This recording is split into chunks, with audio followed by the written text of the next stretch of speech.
Olá, pessoal! Sejam bem-vindos ao primeiríssimo episódio deste podcast em 2026. Desejo um feliz ano novo a todos os ouvintes, um ano novo maravilhoso para todos nós. Que Deus abençoe os nossos projetos, a nossa saúde, a nossa família e que seja mais um ano de muitas reflexões por aqui. E para começar o ano, não poderia ser diferente. Eu já gostaria de trazer uma reflexão aqui para a gente, que é mais voltada para o meio cristão. Faz muito tempo, pessoal, que eu escuto uma frase e hoje, especificamente no dia da gravação desse podcast, eu ouvi uma postagem trazendo essa frase.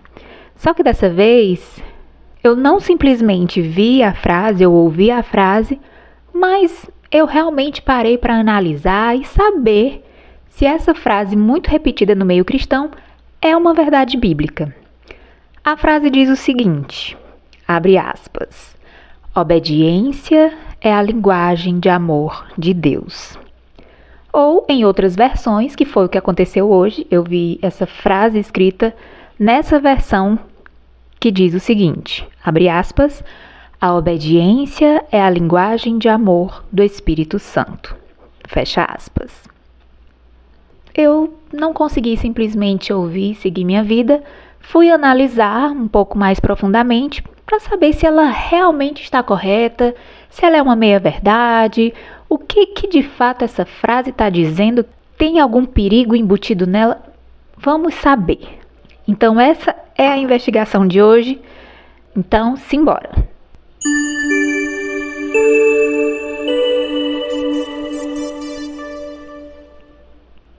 Bom, pessoal, essa frase, ela circula muito no meio cristão. E assim, sinceramente, ela soa espiritual, mas eu sempre senti que ela precisava ser analisada com um pouco mais de rigor bíblico, antes da gente sair simplesmente repetindo, porque ela pode até conter verdades, mas ela mistura um pouco essas verdades com um deslocamento sutil. E é aí que mora o perigo. Então, eu vou dividir essa análise em camadas para a gente caminhar partindo daquilo que é verdadeiro até a gente chegar naquilo que é realmente problemático nessa frase, ok? Então vamos lá. O que a Bíblia realmente diz sobre amor e obediência? A Bíblia, pessoal, não diz literalmente que a obediência é a linguagem de amor de Deus. Isso não está escrito. Nem que a obediência é a linguagem de amor do Espírito Santo. A gente não vai encontrar essa declaração nas Escrituras. Mas o que a gente pode encontrar na Bíblia é que ela estabelece uma relação clara entre amor e obediência, especialmente partindo do ser humano para Deus, não o contrário. Em João 14, versículo 15, Jesus diz o seguinte, se me amais, guardareis os meus mandamentos. E em João 14, versículo 21, ele também diz, aquele que tem os meus mandamentos e os guarda, esse é o que me ama. E o que a Bíblia está nos direcionando a entender é que a obediência, ela é apresentada como uma resposta ao amor, não como a linguagem que Deus usa para amar. Entende? É como se nós chegássemos nesse lugar de conhecer o amor de Deus por nós e em resposta a isso, nós apresentássemos a nossa obediência como uma demonstração de confiança em quem Ele é, como uma demonstração de que nós acreditamos na verdade dEle e que a direção dEle para a gente é para o nosso bem, é amorosa. Então, é uma resposta ao amor. A obediência, ela não é uma linguagem que Deus usa para nos amar, ou seja, Ele não nos cobra uma obediência para que nós sejamos amados. Vocês estão entendendo? Mas vamos com calma que no decorrer desse episódio a gente vai construindo melhor esse entendimento. Então, se a gente for parar para analisar onde a frase começa a escorregar teologicamente, é quando alguém traz isso como uma verdade absoluta, dizendo: a obediência é a linguagem de amor de Deus. Por quê? Porque isso sugere, mesmo que de forma sutil, que Deus ama por meio da obediência. Ou seja, você me obedece e aí sim você vai ser amado por mim. Ou sugere que a obediência humana ativa ou comunica o amor divino.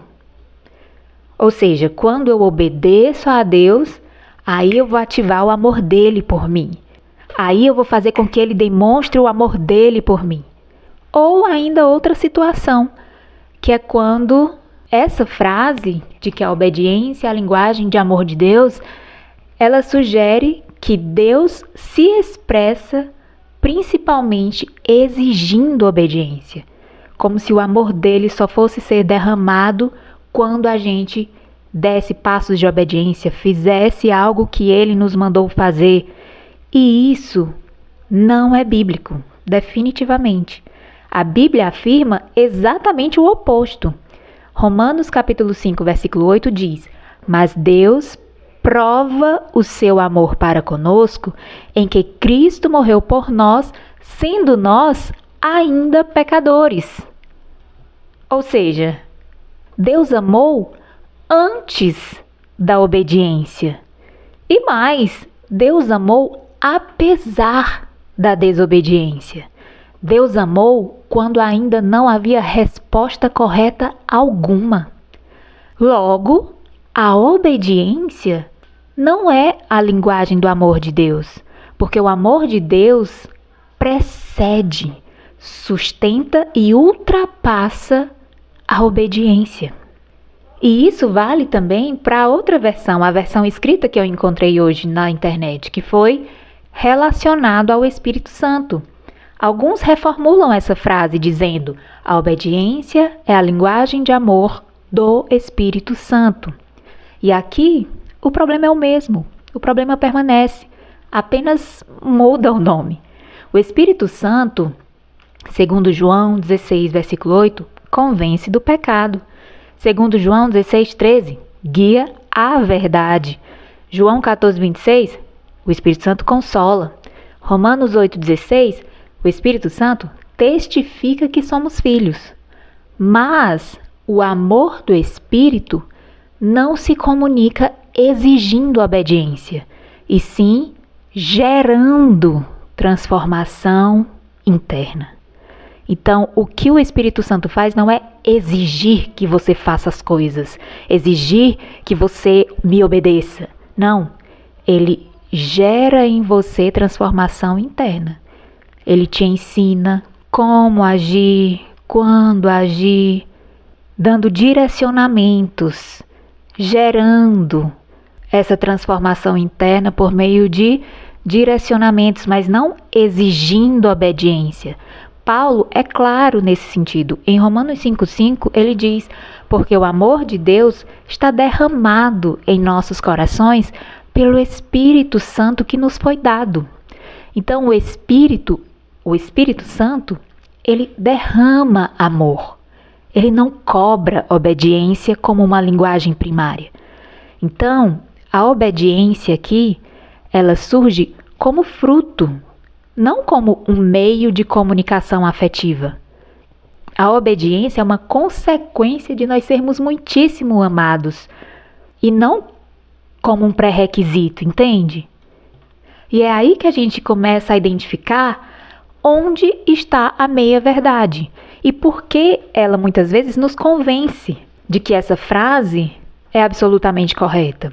Porque essa frase, ela acaba tocando numa verdade real, que é a verdade de que a obediência é uma expressão de amor do ser humano para Deus.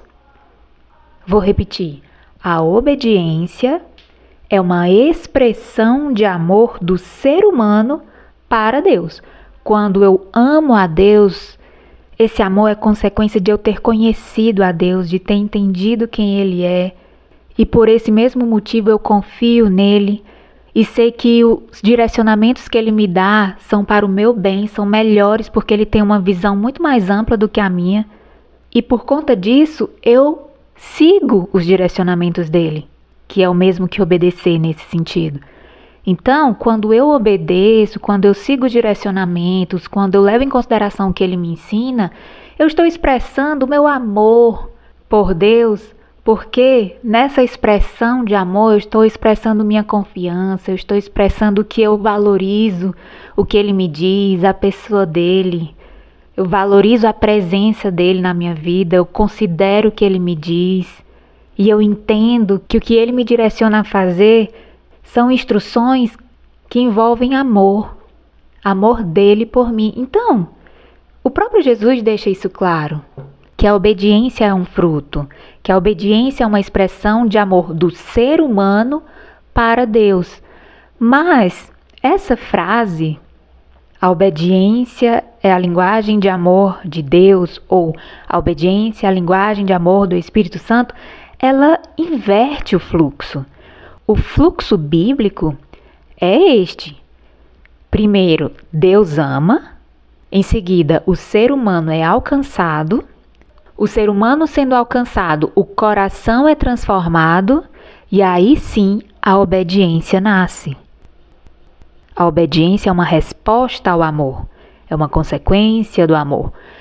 Mas a frase sugere o seguinte fluxo, de que primeiro vem a obediência, gerando essa linguagem entre nós e Deus, e a partir disso é que vem o amor. E essa inversão parece pequena, mas ela é teologicamente enorme. Por quê? Porque ela pode gerar uma espiritualidade baseada em desempenho. E isso é o mínimo. Por quê? Porque muitas vezes, e eu tenho muitos exemplos que eu presenciei, inclusive na minha própria vida, de que esse tipo de pensamento pode gerar culpa, a tal da culpa cristã, sabe? Quando alguém não consegue obedecer perfeitamente, ou simplesmente obedecer. E não só isso. Esse tipo de pensamento gera medo de perder o amor de Deus. Quantas vezes eu já ouvi e já senti também, na minha própria caminhada com Deus, esse medo de perder o amor de Deus. Quantas vezes eu já ouvi amigas ou pessoas da igreja falando sobre isso e de uma forma muito sincera, sabe? Acreditando de verdade que por causa de uma falha, porque não obedeceram a algo que eles consideravam um direcionamento de Deus ou um direcionamento bíblico, eles perderiam o amor de Deus. E por fim, esse entendimento dessa frase pode gerar o que é basicamente o resumo de tudo isso que eu já falei, que é confusão entre graça e mérito. Então é muito importante a gente sempre considerar uma formulação biblicamente correta de tudo que a gente ouve e fala. Ah, Thaís, mas a gente vai precisar analisar tudo? Eu acho que é um pouco impossível a gente analisar tudo, mas aquilo que ressoa no nosso coração, aquilo que a gente ouve, que tem a ver com uma caracterização de Deus, com uma apresentação de Deus como Ele é muito importante que a gente tire alguns minutos. Hoje em dia a internet facilitou tanto a nossa vida, a inteligência artificial, a gente pode, em um clique de 1 segundo, a gente consegue fazer uma pergunta para saber se algo é teologicamente correto, se é biblicamente correto.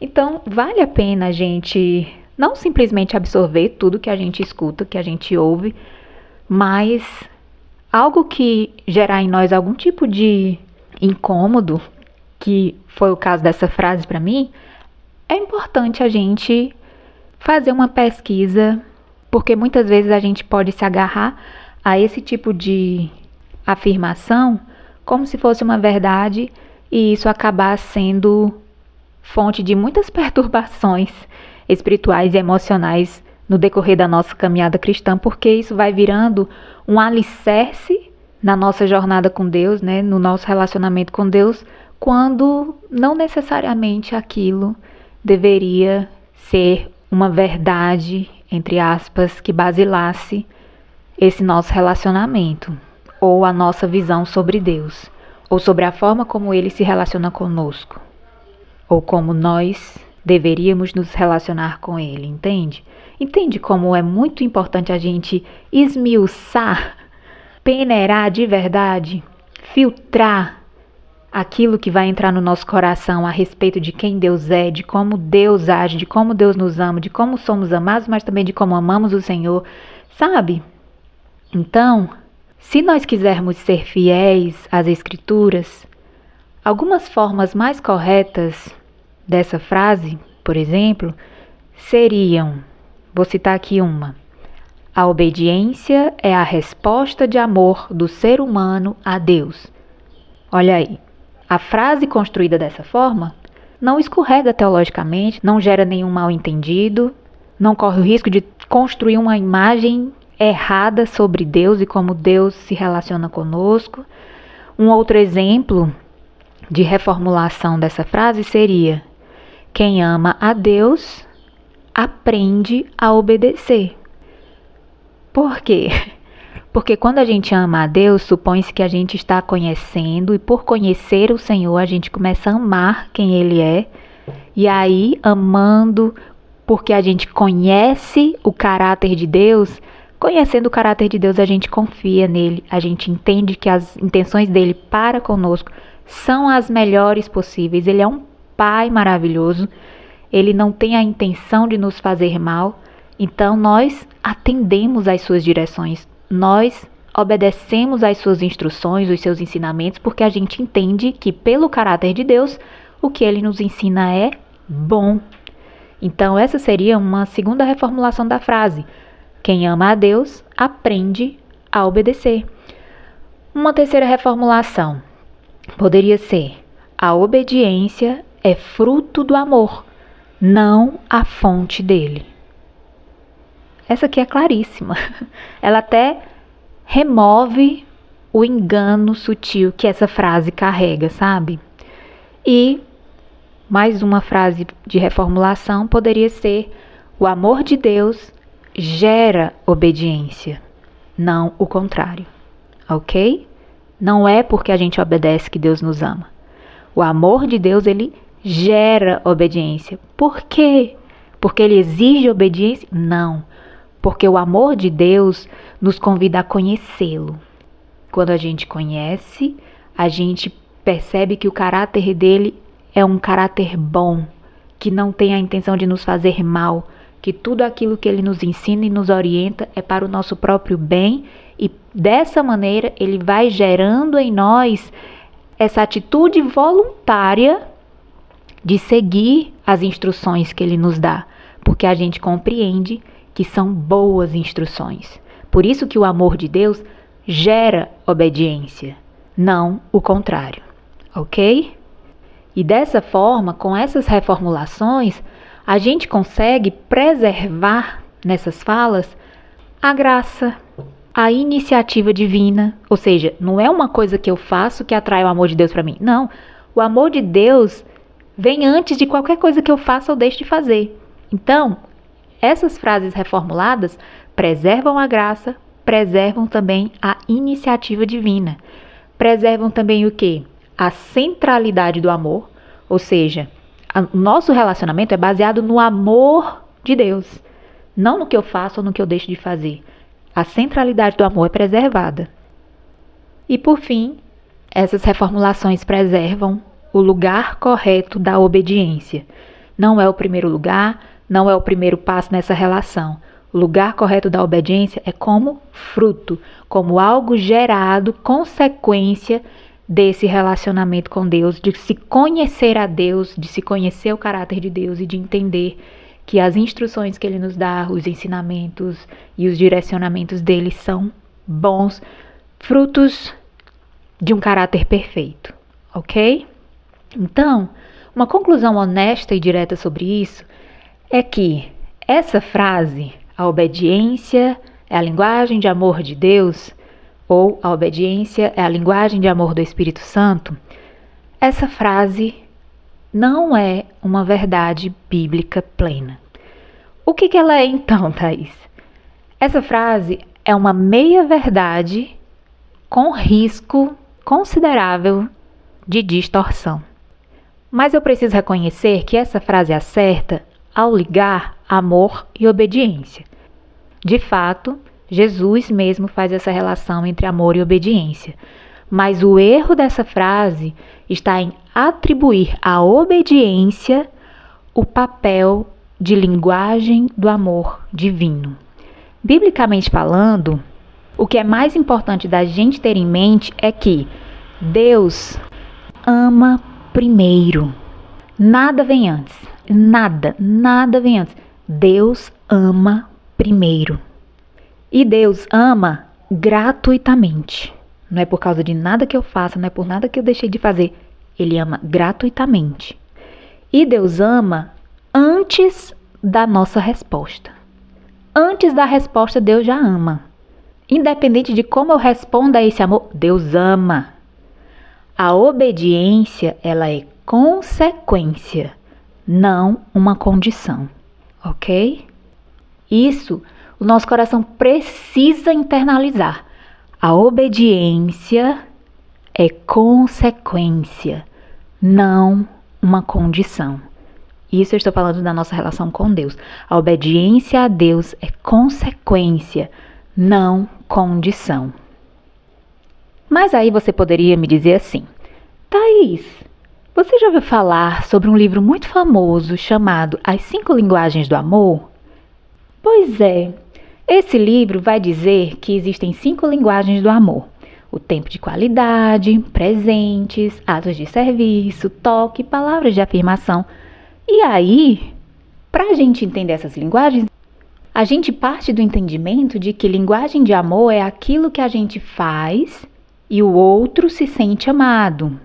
Ou aquilo que o outro faz pra gente, que para ele sente que está demonstrando amor por nós.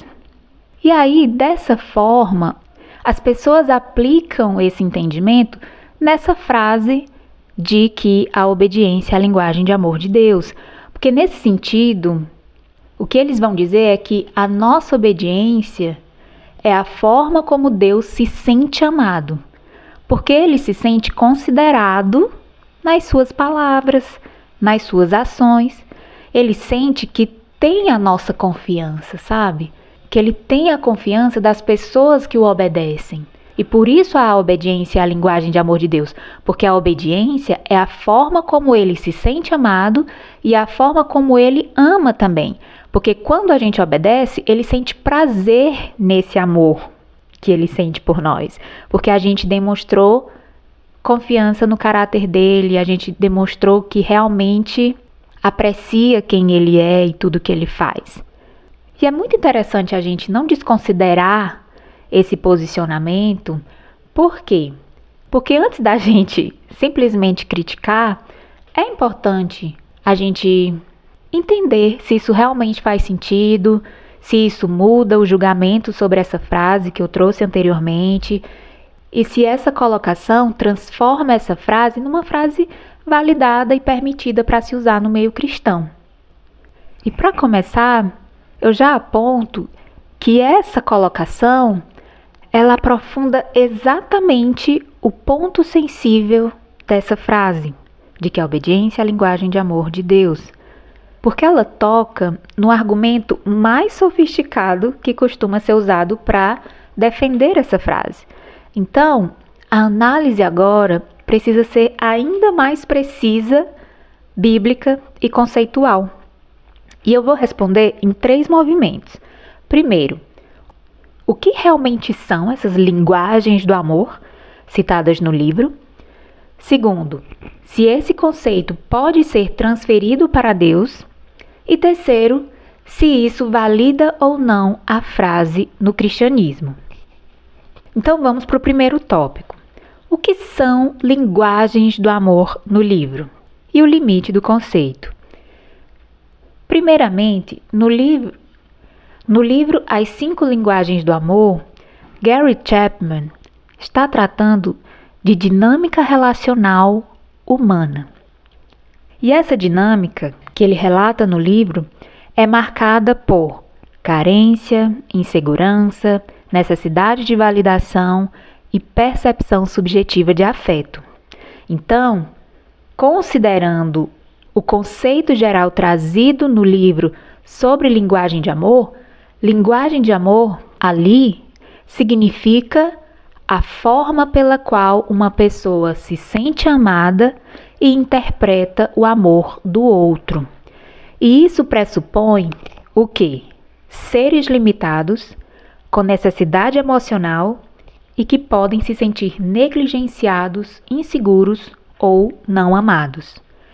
Esse conceito funciona muito bem entre humanos, mas ele nasce para relacionamentos simétricos ou, pelo menos, comparáveis.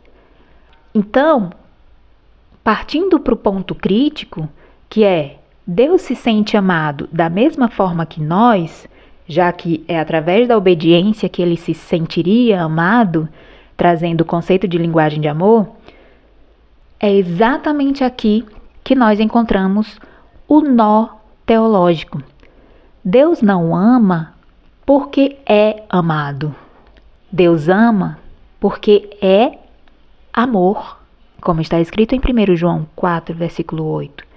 Ou seja, Deus não participa dessa dinâmica, como nós, seres humanos, de que o amor que a gente recebe pode nos fazer amar alguém. Ou seja, Deus não participa dessa dinâmica de que o amor de alguém vai gerar amor nele. Entende? As práticas de alguém vai gerar amor nele. Ele não ama porque ele é amado. Ele não ama porque reticências. Deus ama porque ele é amor. Ele ama. Ponto final. E isso muda tudo. Deus não tem, como nós, carência afetiva. Deus não precisa de confirmação emocional. Deus não depende da resposta humana para se sentir validado em momento algum. E principalmente, Deus não tem o seu amor ativado por comportamentos. Não é porque eu estou me comportando de uma forma agradável a Deus que Ele me ama ou que o amor dele vai ser ativado. Que ele vai derramar amor sobre mim porque eu estou obedecendo, porque eu estou fazendo coisas que ele quer que eu faça. Não, Deus não tem o seu amor ativado por comportamentos. E a Bíblia é explícita sobre isso. Salmo 50, verso 12, diz o seguinte, o Senhor dizendo, se eu tivesse fome, não tu diria, pois meu é o mundo e a sua plenitude. Então Deus não tem essa necessidade de nada que a gente faça. E também, Atos 17, 24 e 25 diz assim, o Deus que fez o mundo não é servido por mãos humanas como se de alguma coisa precisasse. Portanto, dizer que a obediência é a linguagem pela qual Deus se sente amado, no mesmo sentido do livro, introduz uma antropomorfização indevida. Ou seja, que palavra é essa, Thaís? É você atribuir a Deus características humanas que ele não tem. Então, resumindo aqui, é como se a gente atribuísse a Deus uma psicologia relacional humana, coisa que ele não tem. Ele é Deus, ele não é um ser humano. Ele é Deus. Ele não funciona como nós nesse sentido do amor. Então, nós precisamos ter muito cuidado quando a gente faz esse tipo de afirmação, usando características puramente humanas para a gente tentar entender o Senhor, para a gente tentar entender a Deus, porque a gente pode acabar entrando nesse tipo de situação onde o que é falado contém algum nível de verdade, mas também enganos sutis. Mas aí você pode me perguntar, mas Deus se agrada da obediência, não se agrada? E eu respondo, sim, mas agrado não é linguagem de amor. E aqui está a diferença fina, porém crucial. A Bíblia diz em 1 Samuel 15, 22, a seguinte frase: Eis que obedecer é melhor do que sacrificar. Salmo 147, 11 diz o seguinte: O Senhor se agrada dos que o temem. Deus se agrada, se compraz, se deleita. E isso é bíblico. Mas Deus não passa a amar mais. Você está entendendo? Uma coisa é Ele se agradar da sua obediência, se agradar do fato de você considerar os caminhos dele como os melhores e por isso segui-los. Mas isso não faz com que Deus passe a amar mais você. Deus não ama melhor porque Ele se agrada de você. Deus não se sente amado como nós nos sentimos porque você obedeceu a Ele, entende? O agrado de Deus está ligado à ordem, à verdade e ao alinhamento, sabe? Não à necessidade emocional suprida. Por isso existe essa inversão sutil embutida na frase. Porque, mesmo usando o conceito de linguagem de amor, o problema não desaparece. A frase propõe o seguinte fluxo: quando obedecemos, Deus se sente amado, confiante e satisfeito. Essa é sua linguagem de amor. Mas se a gente for comparar com o fluxo bíblico real, o que a Bíblia nos traz em 1 João 4, versículo 19 é: nós amamos porque Ele nos amou primeiro. Não porque Ele se agradou de nós, não porque Ele se agradou do que eu fiz, do que eu falei, de ter obedecido. Não. Nós amamos porque Ele nos amou primeiro. O amor dele veio antes de qualquer coisa que eu tenha feito ou deixado de fazer. O meu amor por Ele é uma resposta ao amor dele. E esse amor dele gerou, não exigiu, gerou obediência, porque eu conheci o caráter perfeito dele. Então, o que a gente entende na diferença entre o que uma frase propõe e o que a Bíblia realmente diz é que Deus não espera obediência para se sentir amado.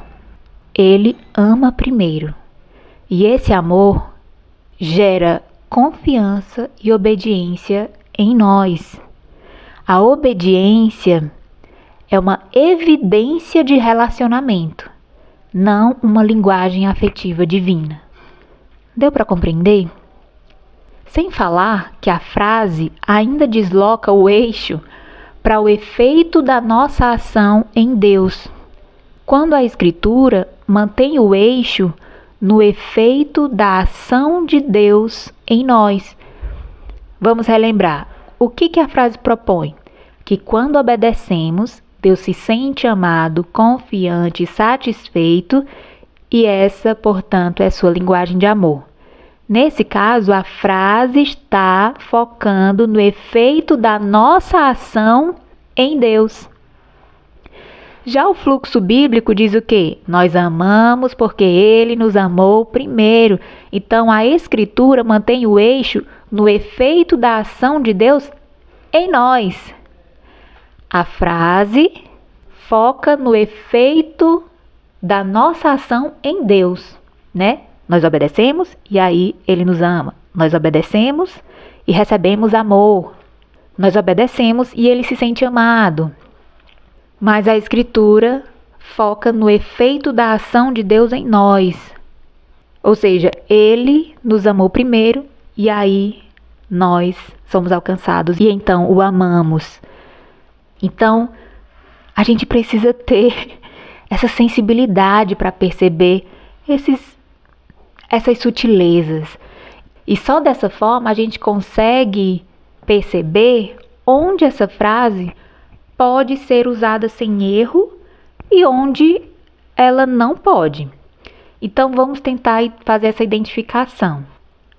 Até aqui, eu acredito que a gente já tem entendido que entender essa frase como se a obediência fosse a forma como Deus se sente amado é uma interpretação teologicamente imprecisa e que humaniza demais Deus, sugere carência, pode gerar uma espiritualidade de performance, porque aí você vai tentar chamar a atenção de Deus com a sua obediência, fazendo coisas, sabe assim, que vão agradar a Deus, mas por achar que isso te faz merecer o amor dele e enfraquece completamente a doutrina da graça.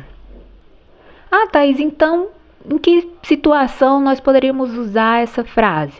Bom, poderíamos usar, mas com muito cuidado, se ela for claramente explicada como uma linguagem relacional pedagógica.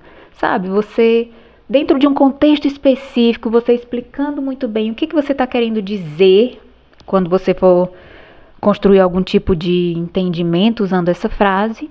Então, você deveria ter muito cuidado, assim, na apresentação do contexto onde caberia essa frase.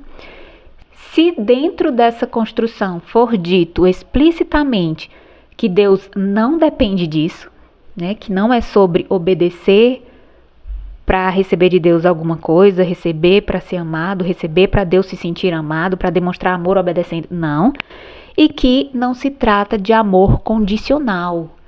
É uma fala que não está estabelecendo que Deus nos ama se a gente fizer isso ou aquilo, se a gente obedecer, se a gente guardar os nossos mandamentos, aí Ele nos amará. Então, tendo todos esses cuidados, que são muito delicados, eu ainda defendo que há formulações melhores e mais bíblicas para a gente utilizar.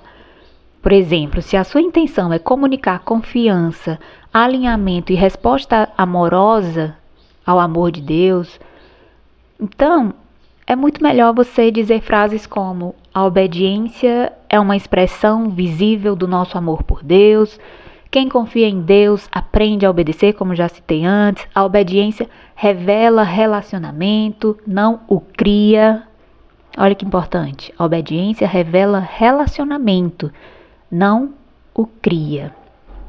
Aqui já é uma frase bem completa. Outra frase: Deus se agrada da obediência porque ela nasce da fé. Olha como é mais biblicamente respaldado. E uma última frase reformulada poderia ser: obedecer não é amar Deus para que Ele nos ame. É amar a Deus porque nós já fomos amados. Isso aqui é completamente bíblico. Então, o conceito das linguagens do amor, como estão no livro de Gary Chapman, citado para defender essa frase, não valida plenamente o uso da mesma, o uso dessa frase no cristianismo. Ele pode até explicar, porque a frase parece fazer sentido emocionalmente, mas não corrige o erro teológico central. Essa frase continua sendo retoricamente bonita, emocionalmente intuitiva, mas teologicamente ela é imprecisa. Se usada sem explicação, não é recomendável no ensino cristão, porque, como eu falei, sutilezas podem gerar interpretações enganosas. E por conta disso, vale muito a gente ouvir Jesus sobre isso, porque ele fala de amor e obediência o tempo inteiro, mas ele nunca cai na armadilha que essa frase cria. Pelo contrário, ele desmonta essa armadilha com a própria forma de falar. Então vamos entender como Jesus estrutura esse tema, não com slogans, mas com lógica espiritual. Vamos lá. Primeiramente, Jesus nunca apresenta obediência como moeda afetiva. Jesus jamais diz algo como: obedeçam para que o Pai se sinta amado. Isso simplesmente não existe nos evangelhos. O que ele diz é sempre relacional, não transacional. João capítulo 15, versículo 9 diz o seguinte: como o Pai me amou, também eu vos amei.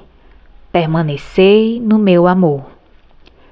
Se a gente observar a ordem do que Jesus disse, primeiro, o Pai ama o Filho. Segundo, o Filho ama os discípulos. Terceiro, os discípulos são convidados a permanecer nesse amor. Ou seja, nenhuma obediência aqui ativa o amor. E onde a obediência aparece no discurso de Jesus?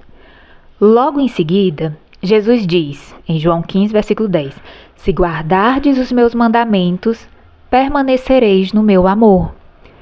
Esse versículo costuma ser usado para defender a frase problemática, de que a obediência é a linguagem de amor de Deus.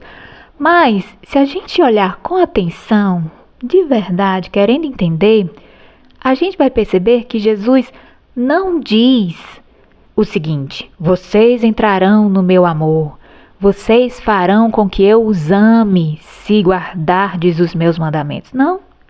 Ele diz, permanecereis. E permanecer é diferente de conquistar. Permanecer é diferente de ativar. Permanecer é diferente de gerar. Gerar o quê? Gerar amor. Permanecer não significa conquistareis o meu amor, se guardares os meus mandamentos. Ativareis o meu amor. Gerareis o meu amor, se guardardes os meus mandamentos.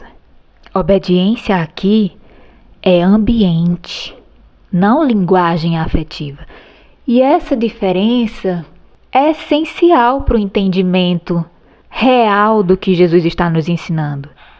Se a gente for considerar a metáfora da videira, nós podemos perceber que a obediência faz parte do fluxo, né? É uma consequência dessa relação, não uma prova dessa relação. Em João capítulo 15, versículo 5, Jesus aprofunda esse entendimento usando a metáfora da videira. Ele diz, eu sou a videira, vós os ramos. O ramo, ele não produz fruto para provar amor. Ele não produz fruto para ser aceito. O ramo produz fruto porque está ligado.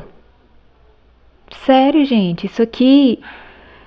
Nossa, esse entendimento pode libertar tanta gente de algemas invisíveis que impedem que elas vivam um relacionamento saudável e verdadeiro e profundo com Deus.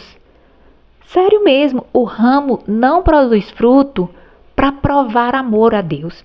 Não produz fruto para ser aceito pela videira. Ele produz fruto porque está ligado, porque está junto, porque faz parte. Se o ramo tentasse obedecer para agradar a videira, a metáfora desmoronaria. O fruto, que é a obediência, é consequência natural da vida que flui, não linguagem para gerar afeto.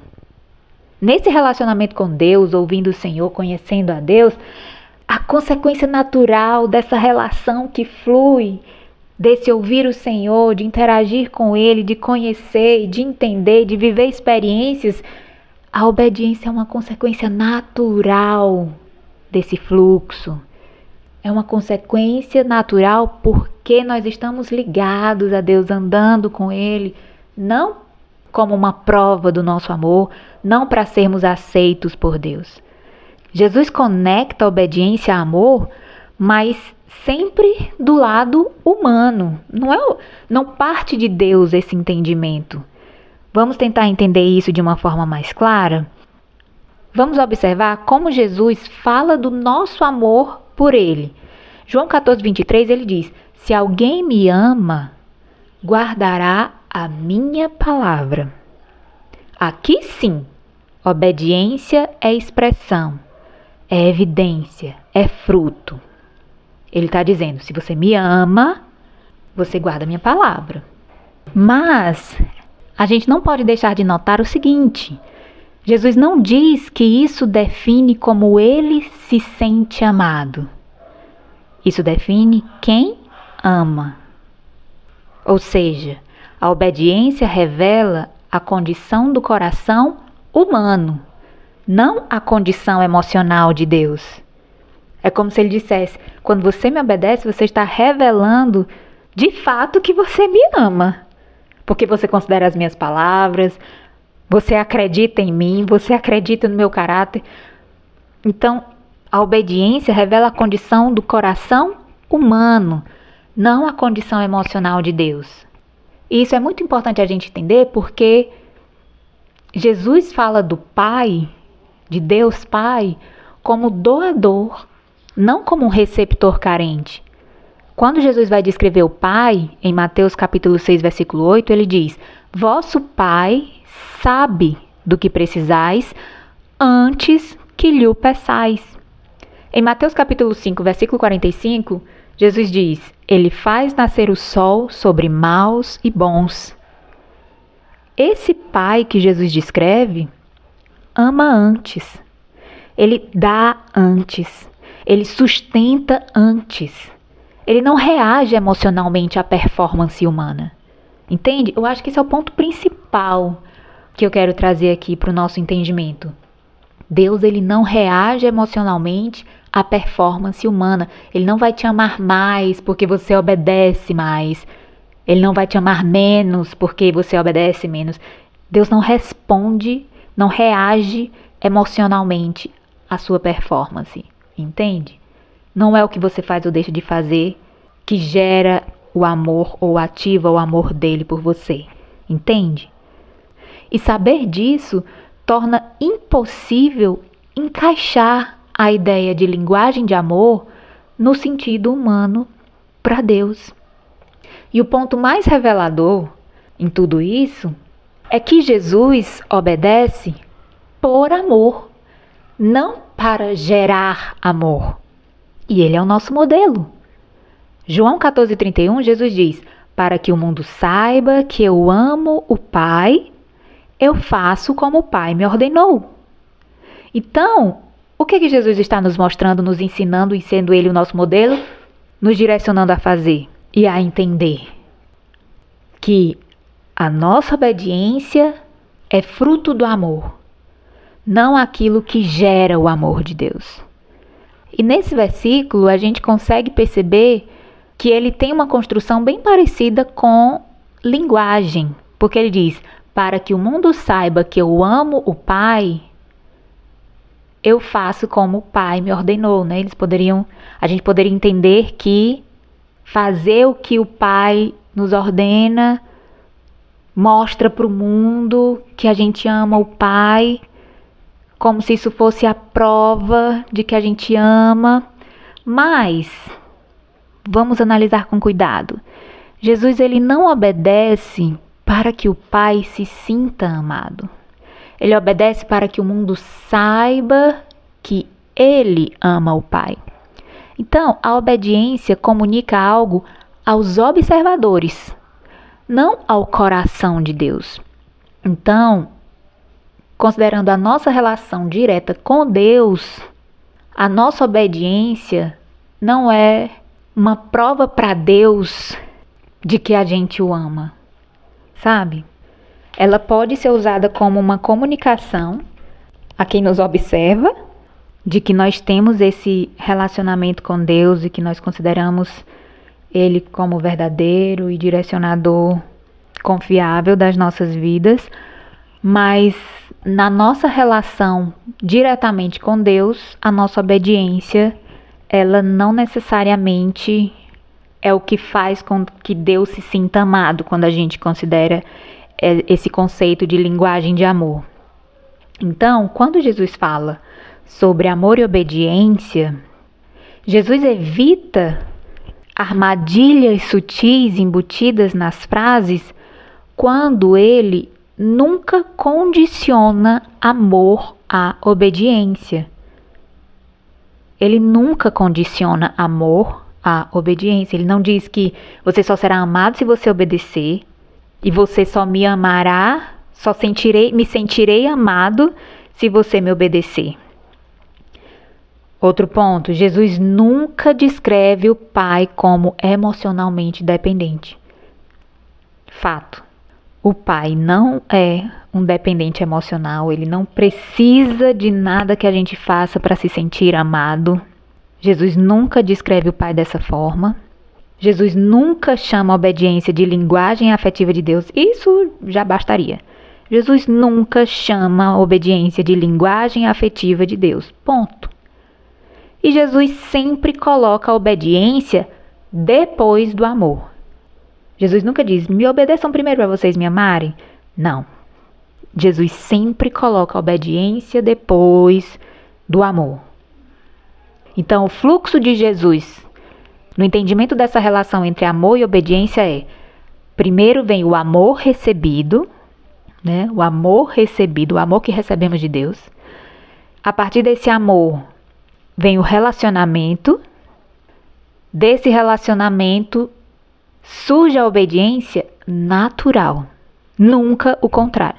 Ou seja, a partir do relacionamento, de conhecer o caráter de Deus, de conhecer como Ele se relaciona, de conhecer como Ele nos vê, o amor que está embutido em todas as intenções dEle para conosco, isso gera em nós uma confiança que, consequentemente, gera essa obediência natural. Então, o fluxo de Jesus nesse entendimento é amor recebido, relacionamento, obediência natural. Nunca o contrário.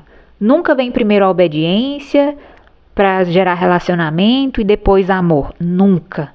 Então, uma frase que Jesus poderia dizer sem erro, se nós fôssemos traduzir o ensino de Jesus em uma frase segura, seria algo como: quem permanece no amor, naturalmente aprende a obedecer. Ou, uma outra opção seria: a obediência não cria amor, ela revela permanência. Ou seja, porque o amor já estava lá, a obediência só revela que você permaneceu nesse amor.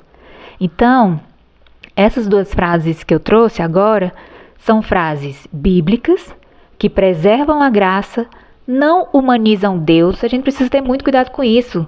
Deus é muito superior a nós. Ele não é como nós nesse sentido emocional. Ele não é dependente emocional. Ele não precisa de nada que a gente faça para ele se sentir amado.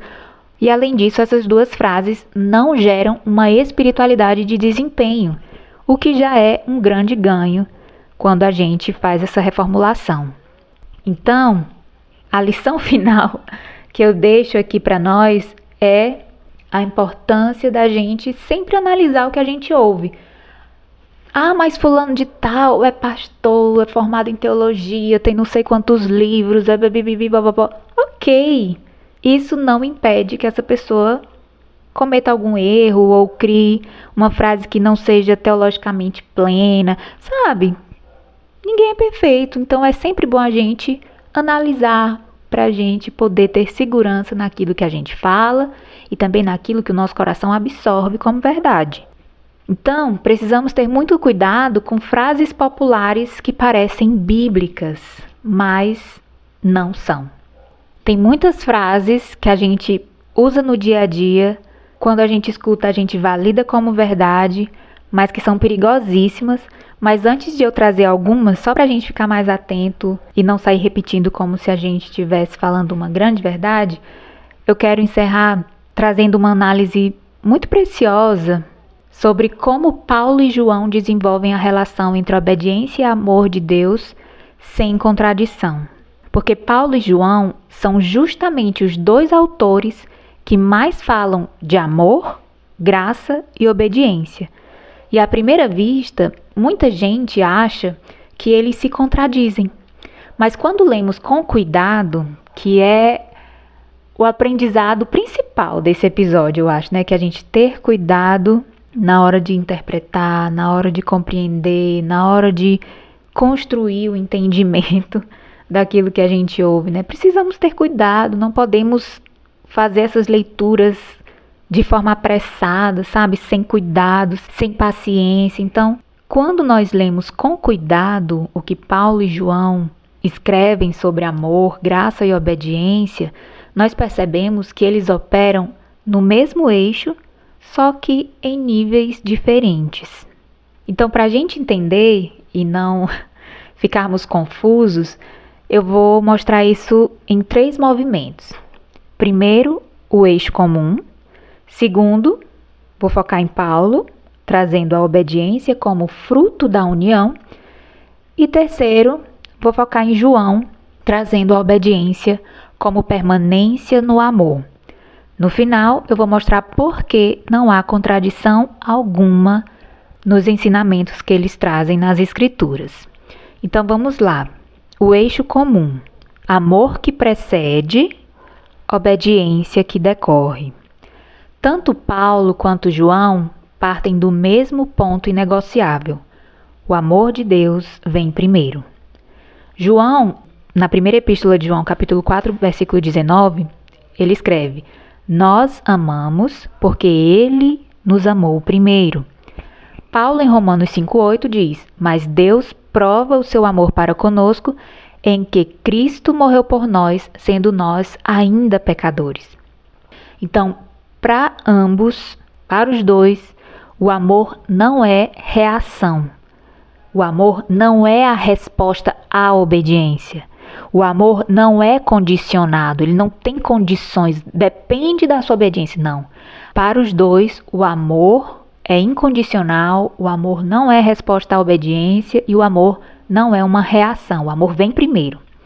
A divergência entre os dois aparece só depois, quando cada um descreve o efeito desse amor na vida do crente. Vamos focar um pouco em Paulo. Para Paulo, a obediência é tratada como fruto da união com Cristo. Paulo nunca fala de obediência como linguagem afetiva. Ele fala de identidade, união e transformação interna. Em Gálatas 2, versículo 20, ele escreve o seguinte: já não sou eu quem vive, mas Cristo vive em mim. E aqui ele vai tratar sobre a obediência que nasce da união, não do esforço. Para Paulo, a obediência não é fazer para agradar. A obediência é viver a partir de uma nova realidade. São duas coisas completamente diferentes. A ética paulina não começa com faça, mas com vocês são. É uma questão de identidade mesmo, união com Cristo, uma transformação interna.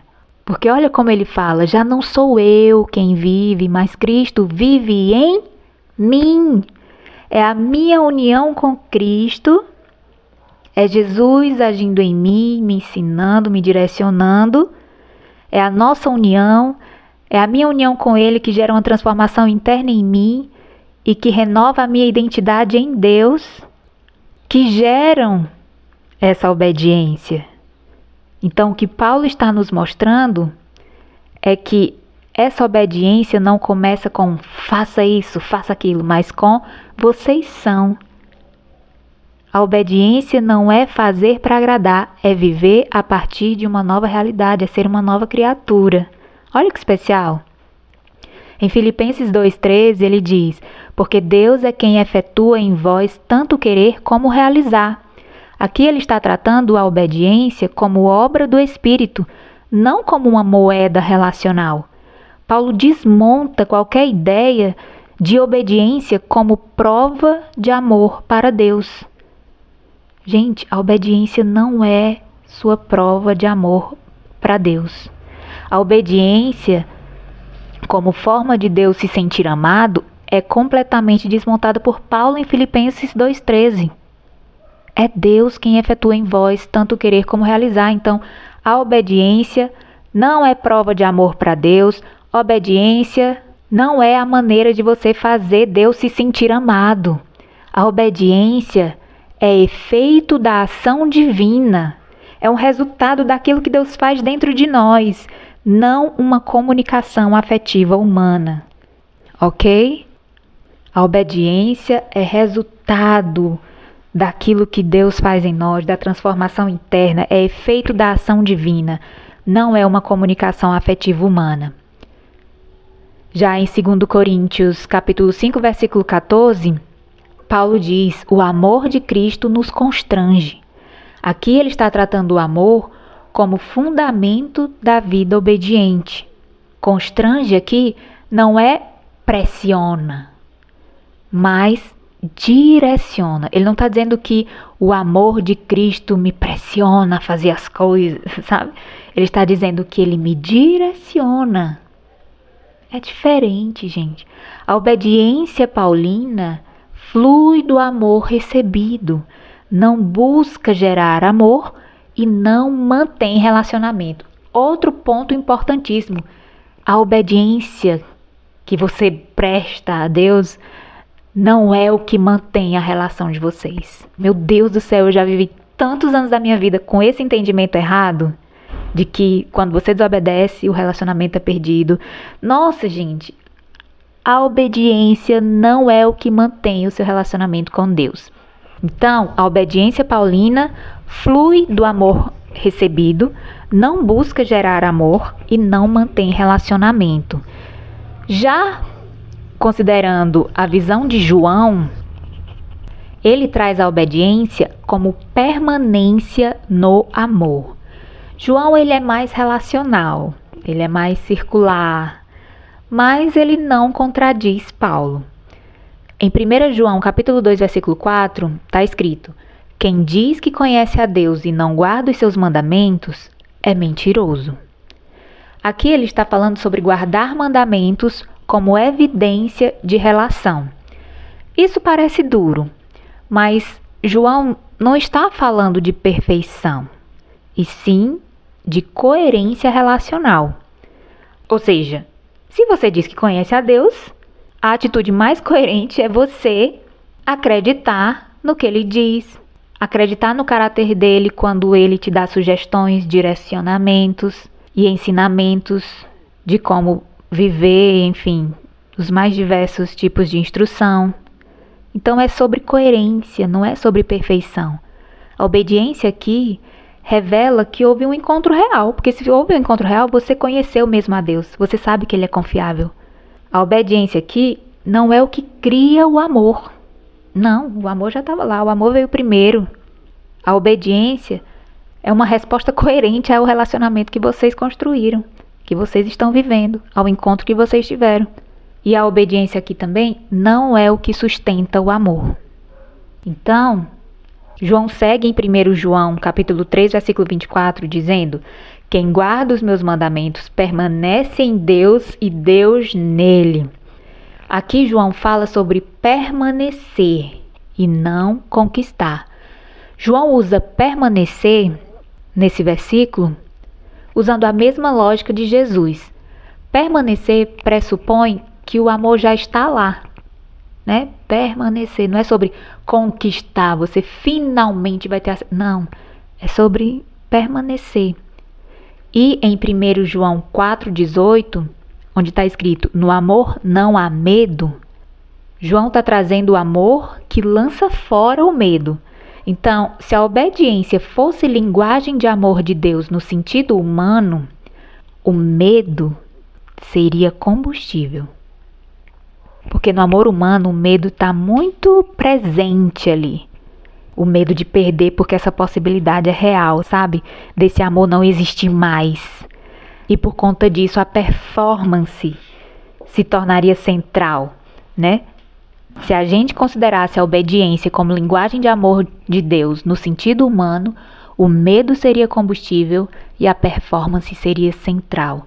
Mas nas Escrituras, João afirma o oposto. Ele cita o medo sendo expulso. E não só isso, mas confiança sendo instalada e uma obediência sem terror. E isso é o que mais toca no meu coração, porque quantas vezes a gente relaciona a figura de Deus e o amor de Deus a terror, a medo, a pânico, se eu não fizer isso, se eu aquilo, sabe? E em João a obediência não é relacionada a pânico. Se a obediência fosse linguagem de amor de Deus no sentido humano, o medo seria combustível, a performance seria central. E quantas vezes essa é a nossa realidade? Medo sendo aquilo que nos aproxima de Deus, e performance é a forma como a gente se relaciona com Deus, né? Ah, porque eu faço isso, porque eu estou servindo na igreja, porque isso, porque eu faço isso e aquilo outro, sabe? E não é sobre isso. A obediência se relaciona com o amor, e quando João faz essa relação, ele traz o medo sendo expulso, a confiança sendo instalada e a obediência sendo vivida sem terror. E aí a gente pode se perguntar, onde que estaria a contradição entre Paulo e João? Existe mesmo essa contradição? Então, se a gente for pegar Romanos capítulo 6, versículo 14, quando Paulo diz: não estais debaixo da lei, mas da graça. E 1 João 5,3, quando João diz: os seus mandamentos não são pesados. Alguns intérpretes concluem que Paulo elimina mandamentos, quando ele diz: não estais debaixo da lei, e que João os reafirma, quando ele diz: os seus mandamentos não são pesados. Mas vamos tentar enxergar o ponto comum. Tanto Paulo quanto João falam de vida transformada, não de código externo. Paulo, ele traz o sentido de libertos da lei como sistema de justificação. Ou seja, porque eu obedeço é que eu vou para o céu. E João, ele traz o sentido de livres para obedecer como expressão de comunhão. Ou seja, eu sou livre para escolher conhecer a Deus, confiar nele e, através do fato de eu seguir o que ele me diz, eu expresso que nós dois temos comunhão, nós andamos juntos. Então, a síntese perfeita, né, se a gente for fazer essa união de Paulo e João nas suas colocações sobre o assunto, nós podemos resumir assim: Paulo explica o fundamento, que é união, graça e espírito, e João descreve a experiência, que é permanência, amor e coerência. Então, em uma linha, Paulo diz por que nós obedecemos, né? Que seria por causa da nossa união com Cristo, por causa da graça, por causa do Espírito Santo em nós gerando transformação interna. E João mostra como isso se manifesta, ou seja, através da permanência no amor de Deus, da nossa coerência, através das nossas atitudes guiadas por Deus. Então, nenhum dos dois coloca obediência como condição para o amor. Nenhum dos dois descreve Deus como carente. Isso aqui a gente já pode descartar. Deus nunca é descrito como carente. Ele não precisa que a gente obedeça para ele se sentir amado. E nenhum dos dois transforma obediência em linguagem afetiva divina. Então, eis aqui mais um perigo da gente dizer esse tipo de frase: a linguagem de amor de Deus é a obediência. Em nenhum lugar da Bíblia a obediência é transformada em linguagem afetiva divina. Então, para a gente concluir, Paulo e João, eles não se contradizem. Eles se complementam perfeitamente. Ambos ensinam que o amor de Deus precede tudo, ou seja, nada vem antes do amor. Não é a sua obediência que vai fazer Deus te amar, Deus estar na sua vida, Deus falar com você, querer ter esse relacionamento com você. Não. O amor de Deus precede tudo, vem antes. A obediência, ela é fruto inevitável, mas não uma moeda. Como assim inevitável? É o fruto inevitável de quem conhece, confia e ama a Deus profundamente. Mas a obediência não é uma moeda de troca, é uma moeda relacional. E a vida cristã é resposta, não uma negociação. E ambos ensinam isso. Tanto Paulo quanto João ensinam claramente que a vida cristã é resposta, não uma negociação. Não é eu faço isso para Deus fazer isso, eu faço isso para que Deus me proteja, se eu não fizer isso eu vou perder a proteção de Deus, isso. Não. Então, é muito importante a gente ter esses entendimentos sobre a verdade de Deus, sobre a relação do amor de Deus com obediência, para que a gente não se engane e acabe vivendo o nosso relacionamento com Deus de uma forma que a gente acha que está correta, mas que no final das contas a gente está se baseando numa meia-verdade ou numa frase que carrega de forma muito sutil enganos que podem nos levar a sérios problemas espirituais, emocionais, porque a gente vai estar acreditando em coisas que podem gerar algum nível de opressão sobre nós. Então, tenhamos muito cuidado com frases populares que parecem bíblicas, mas que não são. Inclusive, eu quero trazer algumas para a gente já ter essa consciência de que elas não são totalmente verdadeiras, e isso pode ser uma forma da gente guardar o nosso coração de engano. Então vamos lá.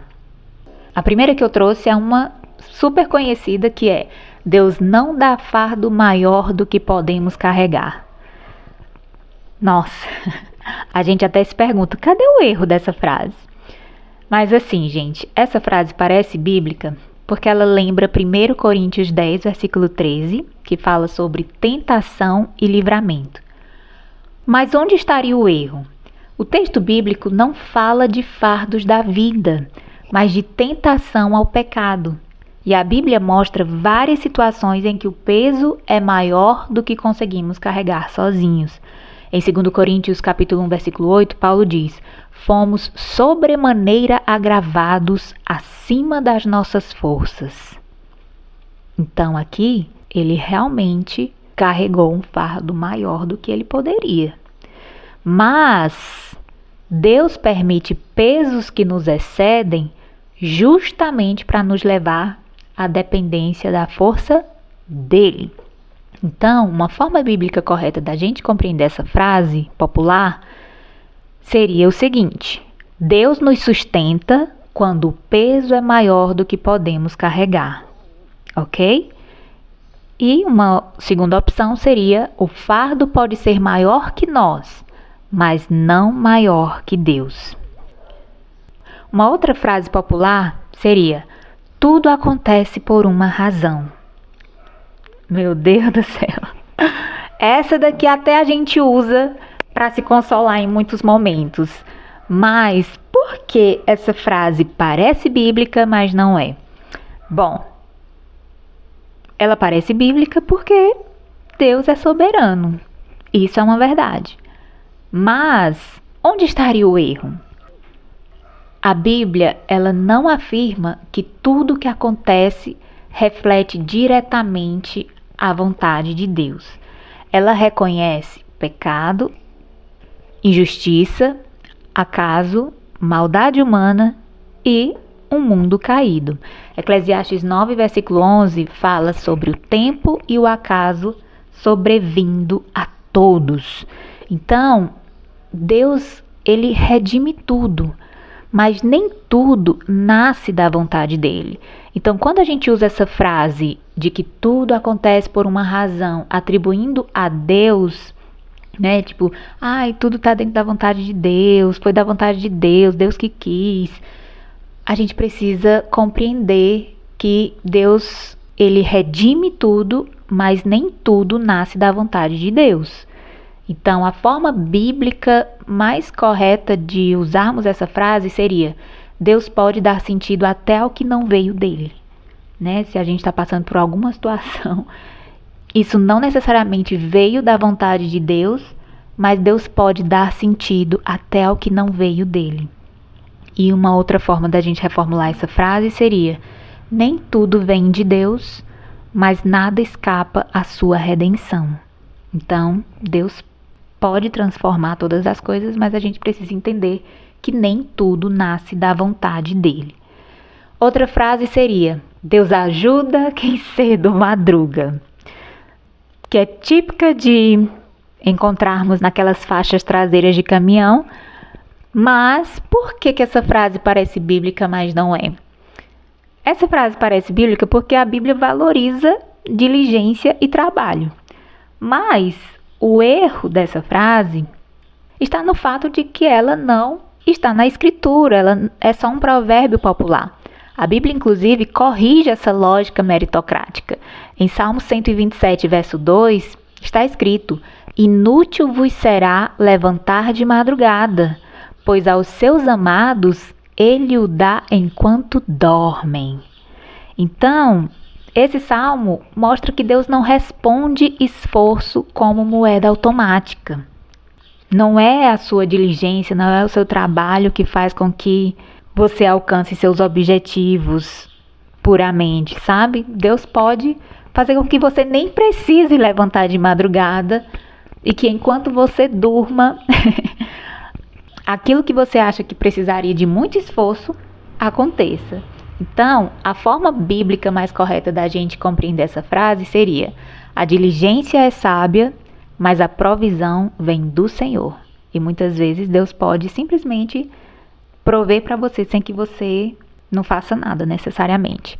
Enquanto você dorme, chega a sua provisão. Outra forma bíblica e correta da gente reformular essa frase seria: trabalhamos, mas dependemos da graça de Deus. E é isso, pessoal. Outra frase seria: pare de reclamar e agradeça porque poderia ser pior. Nossa, você já usou? Nossa, até trovejou. Você já usou isso também para se consolar, né? Nossa, meio Poliana das ideias, né? Quem já leu aquela obra Poliana, menina super positiva, que nada tá dando errado, tá dando tudo certo, poderia ser pior, poderia ser pior. Então, essa frase pode até parecer espiritual, né? Pare de reclamar e agradeça porque poderia ser pior. Essa frase traz um ar de maturidade, de gratidão, de fé, né? De confiança, tudo tá na mão de Deus. Mas qual seria o erro que ela carrega, né? A Bíblia, gente, ela não invalida a dor nem espiritualiza o silêncio emocional. Jesus chorou, Jeremias lamentou, os salmos estão cheios de queixas. O Salmo 62, verso 8 diz assim: derramai perante ele o vosso coração. Então, a gente precisa entender que a gratidão bíblica não anula o lamento. E que a forma bíblica mais correta da gente compreender essa frase seria: podemos agradecer sem negar a dor.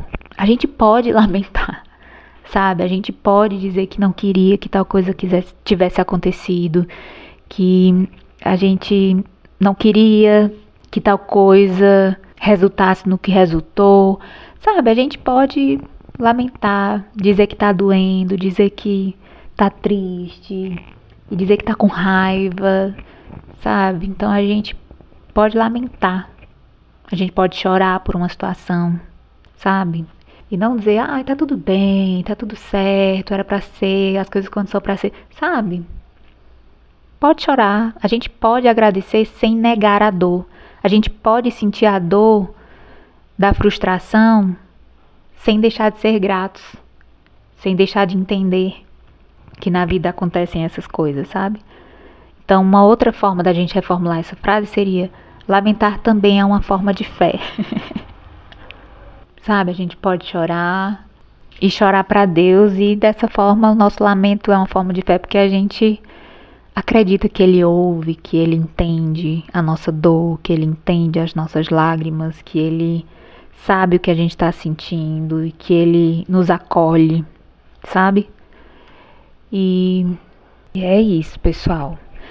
Outra frase que a gente considera bíblica, mas que na verdade não é a seguinte: o silêncio de Deus é uma resposta. Essa frase parece bíblica porque ela parece profunda, né? Ela carrega ali um ar de profundidade. E também porque Deus às vezes se cala, isso é um fato, né? Está registrado na Bíblia. Mas qual seria o erro dessa frase? Nem todo silêncio tem significado ativo. Às vezes, o silêncio é espera, é amadurecimento, ausência de resposta revelada, limite humano de compreensão.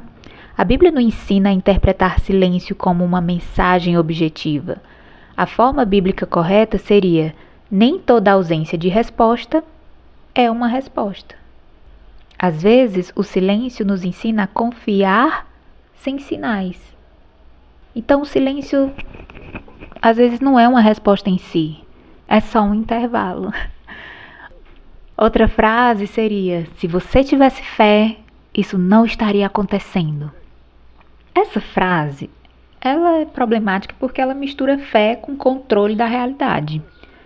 Isso contradiz diretamente a Bíblia. Porque em João 16,33, Jesus disse: no mundo tereis aflições. E homens cheios de fé da própria Bíblia sofreram, adoeceram, foram perseguidos, morreram injustamente. E nisso a gente compreende que fé não é imunidade contra dor. A forma bíblica correta da gente entender essa frase seria: a fé não nos livra da dor, mas nos sustenta nela. Isso é uma verdade, gente. Quando a gente passa por situação difícil, a fé nos sustenta. Não nos livra da dor da situação, mas nos sustenta, nos dá força. E outra reformulação da frase seria: crer não é controlar resultados. Olha que interessante, crer não é controlar resultados. Entrega para Jesus, que aí ele resolve. Outra frase seria: espere em Deus que ele vai fazer do seu jeito.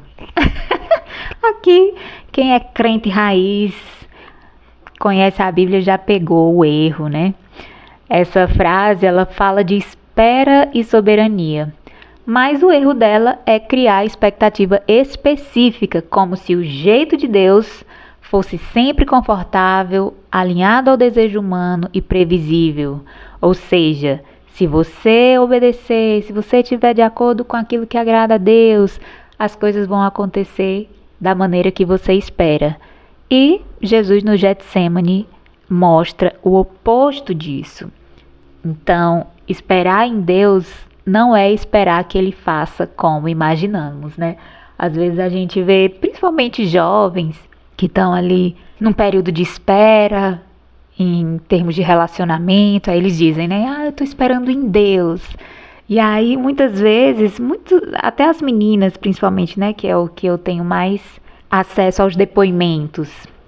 Elas acreditam dizendo isso, né? Esperar em Deus é como se tudo fosse acontecer da maneira que elas imaginam. E a realidade é que nem sempre esperar em Deus significa que Ele vai fazer como imaginamos e esperamos. Então, a forma bíblica correta da gente reformular essa frase seria: esperar em Deus é confiar mesmo quando o resultado não é o esperado. Ok? E outra reformulação seria: a espera transforma mais quem espera do que o cenário esperado. Olha que profundo, é mais sobre você ser transformado do que aquilo que você espera que aconteça seja gerado. Enfim, pessoal, vou encerrar aqui com essas 7 frases, mas o padrão por trás de cada uma delas, se a gente for observar, quase todas essas frases têm algo em comum. Elas tentam simplificar o mistério, elas oferecem controle emocional, né? Várias vezes eu falei que a gente usa essas frases para se consolar. Essas frases reduzem a tensão bíblica entre graça, dor e soberania. E elas são espirituais, mas evitam o desconforto da verdade, né? Quando a gente fala sobre esperar em Deus, né? Entregar para Jesus, a gente, de forma velada, a gente está tentando evitar o desconforto da verdade. Mas a Bíblia é honesta, muito mais honesta do que essas frases.